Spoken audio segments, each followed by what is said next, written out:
네, 우리가 지난 시간까지는 그 힘재, 힘 부재에서 힘 강도를 구하는 거에 대해서 공부를 했죠. 이 시간에는 그 힘재의 전당 강도는 어떻게 구하는가 것에 대해서 공부하도록 하겠습니다. 여러분들 이런 보가 있다. 이런 보에 하중이 이렇게 타면은 이 보에 걸리는 힘이 두 가지가 있습니다. 하나는 이런 휨 모멘트가 있고요. 그렇죠? 또 다른 부재력, 그게 뭘까요? 이 전단력, V라고 주로 표현하죠. 이런 전단력이 걸려요. 그래서 이런 휨 부재, 힘을 받는 부재를 설계하는 데 있어서 우리가 지금까지 힘 강도 구하는 거에 대해서 공부를 했었고, 이제부터는 이 전단 강도를 구하는 것에 대해서 공부를 하겠다 이겁니다. 이 등포 하중에서 발생하는 힘 모멘트를 우리가 MU, 극한 모멘트라고 하죠. 또 이 등포 하중에서 발생하는 전단력을 우리가 VU, 극한 전단력이라고 합니다. 왜 극한이라고 하냐? 가해지는 하중이 극한 하중이기 때문에. 그렇죠? 극한 하중은 사용 하중에다가 개수를 곱한 게 극한 하중이죠. 그래서 지난 시간까지 이렇게 이 극한 모멘트보다 힘 강도, 특히 파이를 붙이면은 설계 힘 강도가 되는데 설계 힘 강도가 더 커야 된다에 대해서 지난 시간에 배웠고, 우리가 MN을 어떻게 구하는지에 대해서 예제까지 다 해봤어요. 지금부터는 극한 전단력, 이거는 전단 강도, 그렇죠? 공칭 전단 강도, 거기다가 파이 값을 곱하면은 설계 전단 강도가 되겠죠. 이게 이렇게 커야 된다, 적어도 크거나 같아야 된다 이거죠. 그래서 이 파이 VN을 어떻게 구하는지에 대해서 공부를 하려고 하는 것입니다. VU, 파이 VVN, 파이 VVN이 극한 전단력보다 커야 되겠다. 이게 LRFT 전단에 대한 기본식이 되겠습니다. 그러면은 VU는 하중이 정해지면 우리가 구조 해석을 통해서 그냥 구할 수 있는 것이고, 그거는 응용역학 뭐 이런 데서 배운 거 아닙니까? 이 VN을 어떻게 구하느냐, 이거에 대해서 우리 강구조 시간에 배우면 되겠다 이겁니다. VN을 구하는 식은 이렇게 돼 있어요. VN은 0.6 FY AW CV 이렇게 구합니다. 자, FY는 항복 강도죠. 거기에 0.6이 붙었습니까? 이거는 뭐냐면 전단에 대한 항복 강도는 0.6 FY입니다. 그렇죠? 그냥 FY는 이건 무엇에 대한 항복 강도예요? 인장에 대한 항복 강도예요. C편을 이렇게 잡아 당겼을 때 이 인장에 대한 항복 강도가 FY입니다. 근데 전단력이라는 건 어떤 거죠? 이렇게 작용하는 거거든. 어떤 면에 나란하게 작용하는 힘. 우리가 응용역학에서 주로 타워라고 표현했죠. 이런 힘이 작용할 때 이런 힘에 대해서 얘가 어디에 도달을 항복하느냐?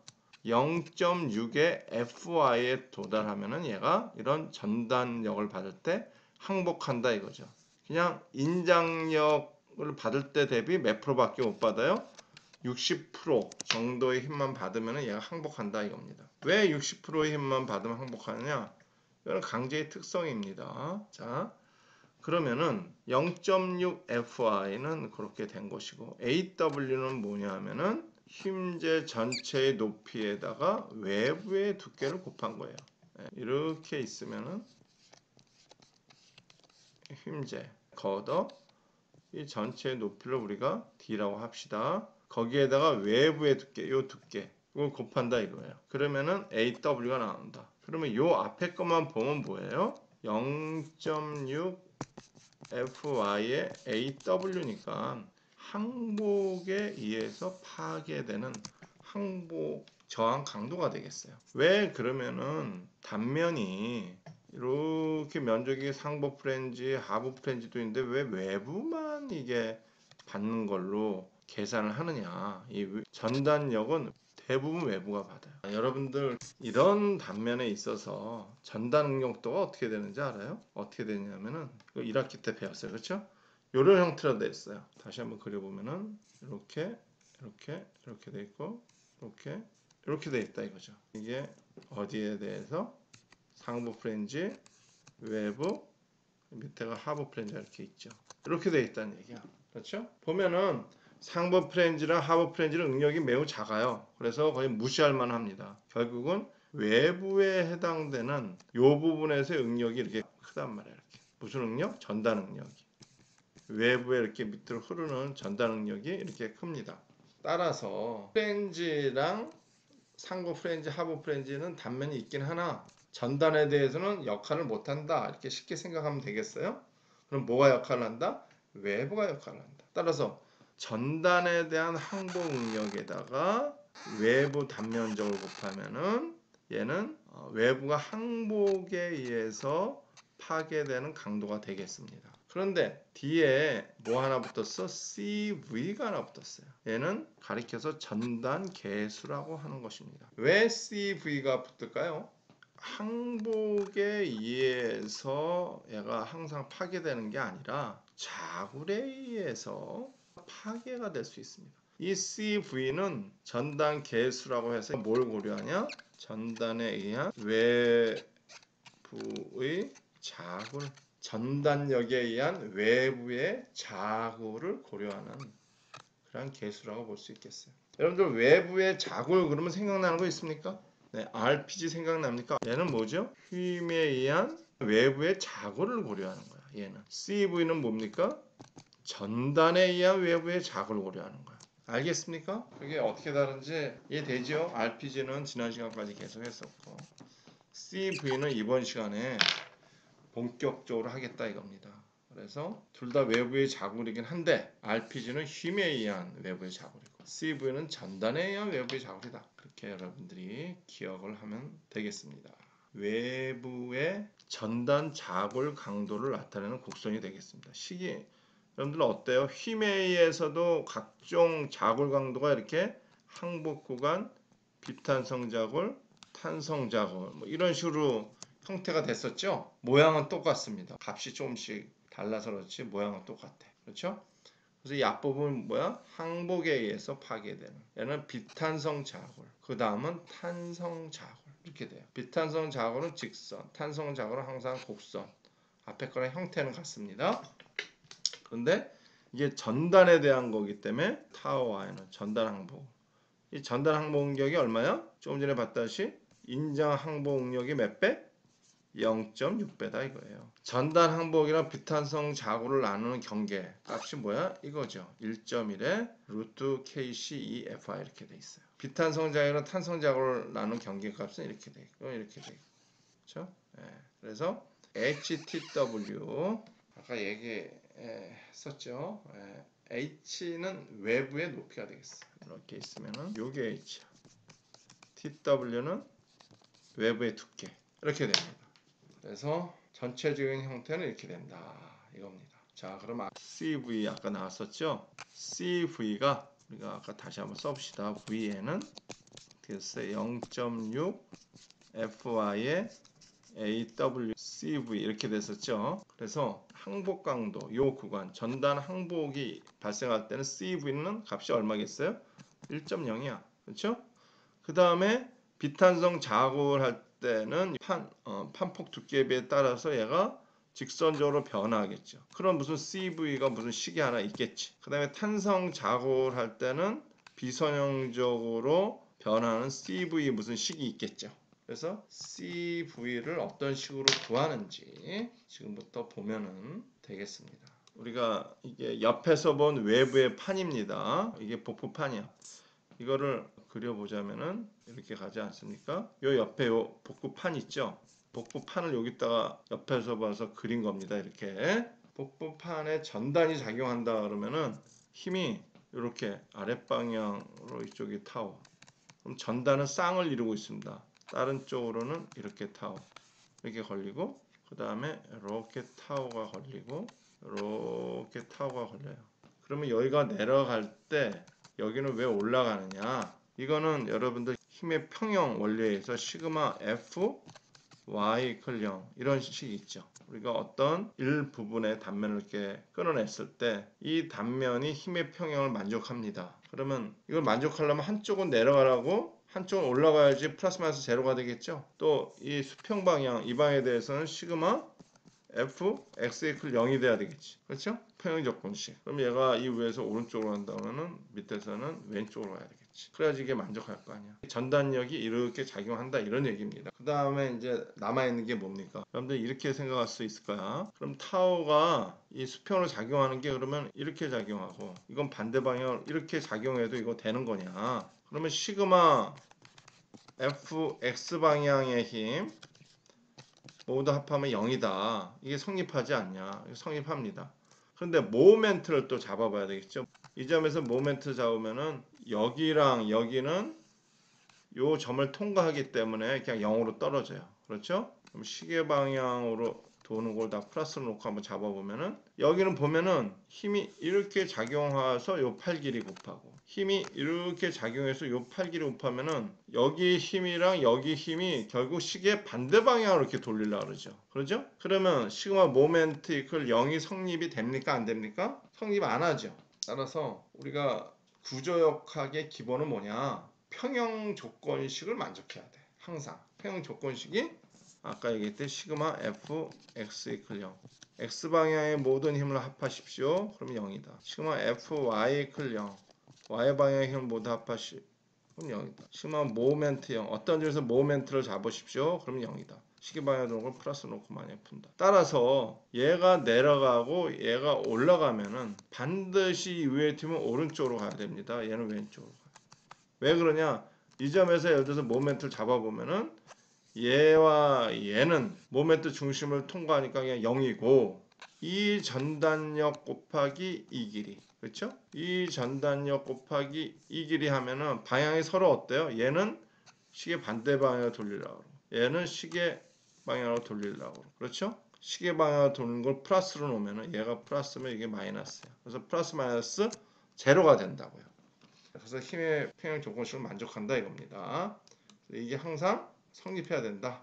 그래서 이 전단력은 방향을 이거 한 방향만 딱 결정을 하면은 나머지 네 변에 있는 전단력이 다 결정됩니다. 수평 얘는 반대 방향으로 돼야 되겠죠. 그 다음에 여기서 이렇게 서로 만나는 형태로 전단력이 작용해야지 힘의 평형 조건식 3개를 모두 만족한다 이겁니다. 지금까지 얘기한 건 약간 응용 역학적인 개념을 한 번 더 얘기한 겁니다. 그러면 큰 판이 이렇게 작용한다는 얘기는 이렇게 작은 미소 요소를 이렇게 띄워봤을 때도 이렇게 부호가 이렇게 작용한다는 얘기입니다. 그러면은 이 미소 요소가 이렇게 작용한다 그러면 미소 요소를 45도 회전했어요. 이렇게 회전한 미소 요소도 생각할 수 있잖아. 그렇죠? 물론 이렇게 우리 잘라낸 건 아닌데 요 방향 요 미소 요소의 가상의 미소 요소에 작용하는 힘도 우리가 생각해 볼 수 있지 않냐 이런 얘기예요. 그러면은 요게 작용하는 힘은 이 전단력의 합력이 작용하니까 여기는 이렇게 인장이 작용합니다. 이렇게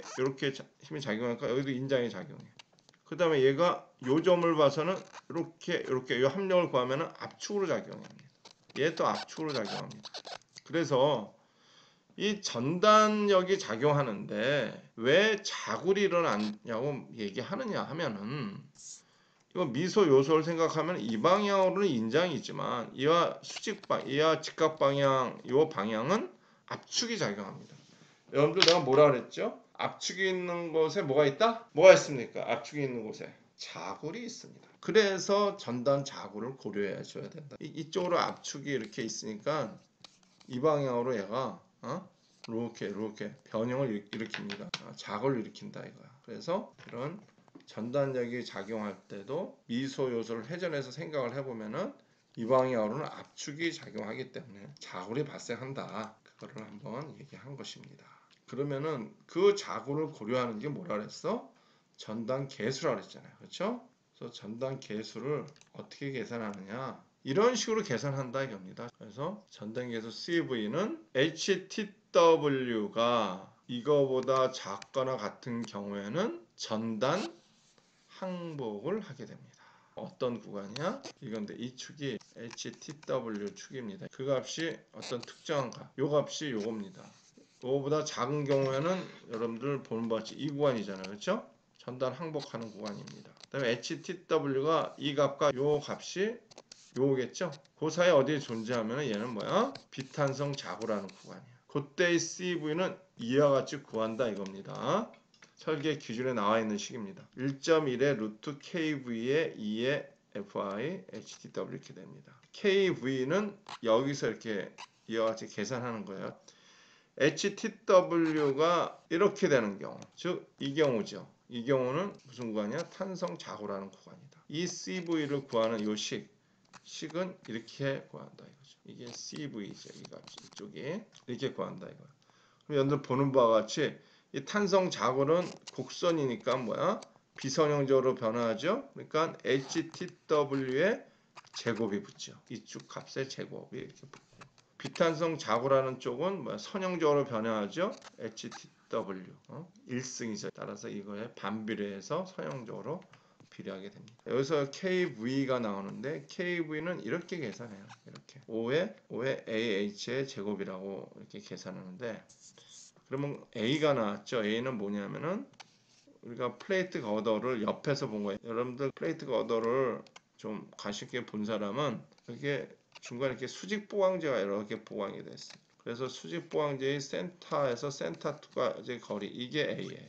H는 뭡니까? 상부 프렌즈랑 하부 프렌즈 사이 거리 이게 H라고. 그래서 이 KV는 이 수직 보강제의 사이, 수직 보강제가 거의 대부분 있는데 그 거리와 H와의 관계에서 결정이 되는 겁니다. 그 다음에 만약에 AH가 3보다 큰 경우, 즉 A가 상당히 이 거리가 길다는 얘기죠. H 대비 3배 이상. 또 AH가 이 특정한 값보다 큰 경우, 이거나 이거일 때는 KV는 5를 써라 이렇게 된 겁니다. 그래서 이런 식들이 어떻게 이렇게 나왔냐? 이거는 이제 연구하는 사람들이 실험도 하고 그 다음에 유한요소 해석도 해서 그 연구한 걸 가지고 설계식을 설계자가 좀 활용하기 쉽게 조금 단순화해서 만든 식이 바로 이런 식들이에요. 그나마 단순화한 겁니다. 여러분들 처음 보는 사람 좀 복잡하게 보일지 모르겠으나 설계자가 그래도 사용하기 쉽게 이런 설계식으로 개발을 해놓은 겁니다. 지금 여러분들 CV 어떻게 구하는지 알았으니까 공칭 전당 강도를 이렇게 구할 수 있는 겁니다. 거기에다가 파이 V를 곱하면은 이게 전단 강도에 대한 저항계수입니다. 0.9를 수도록 되어 있는데 이러면은 파이 V를 곱해서 요 파이 V, VN을 뭐라 그러느냐? 설계 전단 강도라 그러죠. 그래서 여러분들이 이제 설계 전단 강도 구하는 걸 알았어. 그러면은 극한 전단력이랑 비교해서 이게 크냐? 그럼 이게 크면은 단면이 OK가 되는 겁니다. 그 다음에 써도 된다 이런 얘기죠. 그 다음에 이 전단 강도랑 관련해 가지고 그 한 가지 고급 그 개념이 있습니다. 그게 바로 뭐냐면은 인장력 작용이라고 그래요. 이게 영어로 써보면은 이게 인장력 그러면은 이게 뭔가 싶은데 인장이란 텐션이죠. 텐션, 역이라는 얘기는 필드라는 얘기예요. 필드. 작용은 액션이죠. 텐션 필드 액션이라고 얘기합니다. 그럼 무슨 얘기냐면은 이 플레이트 거더가 힘을 받으면은 이 텐션 필드가 있다는 얘기예요. 인장력. 그거 왜 그러냐? 아까 얘기했잖아요. 이게 미소 요소가 있을 때 이 방향으로는 인장을 받는다. 그렇죠? 이 방향으로는 압축을 받는다. 따라서 인장력 작용 방향이 이 방향으로 인장력이 작용하게 된다 이겁니다. 이런 인장력이 쭉 받게 되면 하중을 받으면 어떤 현상이 발생하냐면은 이런 식으로 수직 방향에 변형이 발생하게 돼요. 왜냐? 얘가 자굴이 일어나면 어떤 방향으로 자굴이 일어나겠어? 압축을 받으니까 압축을 받는 방향으로 이 방향으로 이렇게 꾸불탕 이렇게 자굴이 일어난단 말이야. 그렇죠? 잘라서 옆에서 이렇게 보면은 꾸불탕 된다 이 방향으로. 왜냐? 이 방향으로 압축을 받으니까.